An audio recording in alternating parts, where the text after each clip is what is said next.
Hey guys, this is Terry. I want to give you a little update on what's been going on. This is my Ideal Arc SP250 welder. I've had this welder probably 8 years. Never really had to do anything to it at all other than, add gas and, wire and consumables and crap like that. A liner here and there. But yesterday, while I was using it with an extension cord, these upper bank of controls here stopped working, and I didn't realize it till later on in the day that those weren't working anymore. I had an issue with an extension cord earlier in the morning. See how that spade is all black on the side there? Well, what was happening with the extension cord was when I was plugging the welder into this extension cord, one of the blades was just going down the side of that and not going in between it, because it's supposed to, go between them and spread them apart. Well, that wasn't happening. So, with that said, the welder was really acting odd, and you could tell as soon as you turned it on that something wasn't right with it. So I shut it off immediately and decided to do a delete on the extension cord and plug it right into the wall. It seemed to be working okay. Well, like I said, later on in the afternoon, I realized that I had lost some controls, and these are pretty important because these control the heat, inches per minute. Pretty much everything about the welder is controlled through this area here.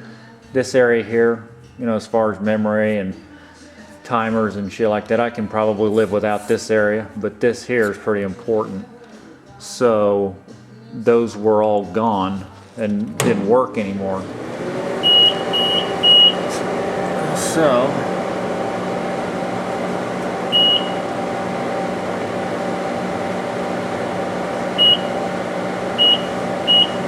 you can see they're all back and working.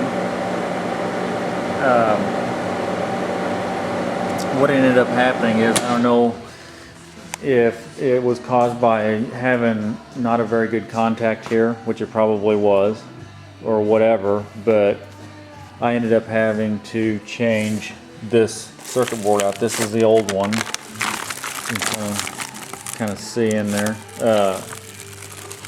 The one that I had, and I've always been told that the parts for these old vintage welders are obsolete and you can't get them. So 3 years ago I started looking for some replacement parts for it.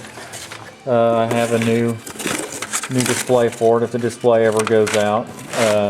And I had, emphasis on had, a new circuit board for it. This is actually the one that I took out, and I put the new one that came in this box in it, and that's what's currently in it right now.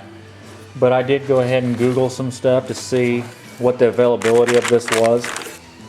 And Airgas has one, the one that I would need, the G1992-2, which is just like the one I took out, for $958. I'm like, wow, that's a lot of money, because I gave only probably $400 or $500 on a bid auction on eBay for this one, and I was kind of hesitant about doing that because I know they said it was new in the box, but it was unwrapped, and I feel like I got my money's worth out of that one. But where do you draw a line? I mean, at what point do you just decide it's cheaper to get a new welder? So anyway, anybody that's got extension cords with these type ends on, you might look to make sure that, take a flashlight and look in there and make sure the spades are in the correct position, because I'd hate for this to happen to somebody else. That one little deal there, like I said, cost me $400 or $500. But luckily I had another circuit board to put in it, so I can continue to use it. But I need to make a decision on what I want to do. I've been kicking around the idea of going ahead and setting this welder up primarily for thick steel stuff and buying maybe a Miller, something or the other, to do the sheet metal work. Maybe some kind of trying to integrate some kind of a holder up here so that these two welders may share the same bottle. I don't know. Anyway, that's what's been going on, guys. Thanks for watching. Bye.